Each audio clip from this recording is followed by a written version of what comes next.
जय माता दी। स्वागत है आप सभी का आकाश नंदी ब्लॉग में। अगर आप माँ दुर्गा का सच्चे भक्त हैं तो वीडियो को लाइक करें, चैनल को सब्सक्राइब जरूर करें। आज हम प्रस्तुत कर रहे हैं माँ दुर्गा का पवित्र और शक्ति से भरा स्तोत्रम। श्रद्धा से सुनिए और माँ का आशीर्वाद पाइए। जय भगवती देवी नमो वरदे, जय पाप विनाशिनी बहुफल दे।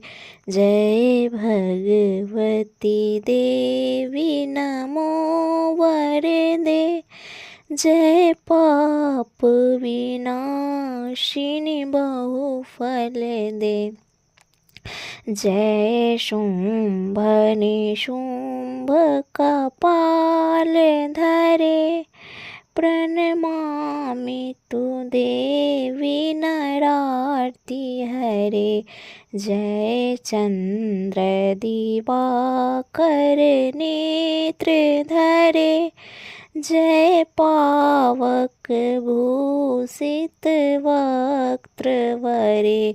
जय भगवती देवी नमो वरदे, जय पाप विनाशिनी बहुफल दे।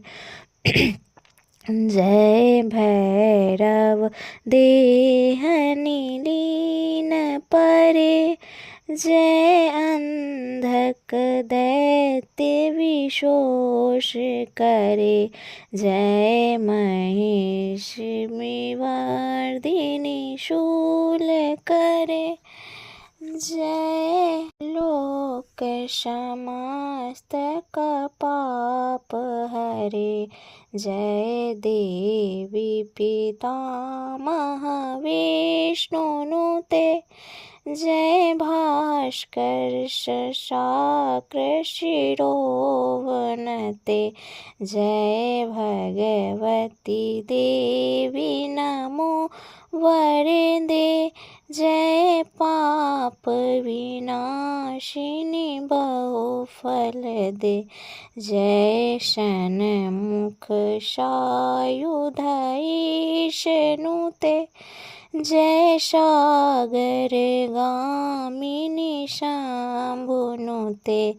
जय दुख दरिद्र विनाश करे, जय पुत्र कलत्र विविधि करे।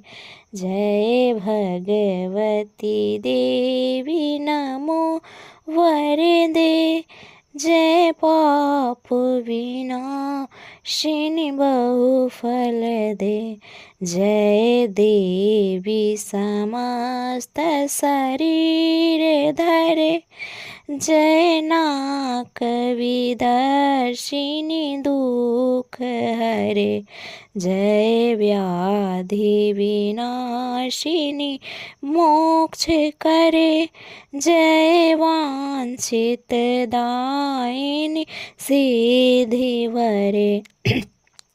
जय भगवती देवी नमो वरदे, जय पाप विनाशिनी बहुफल दे।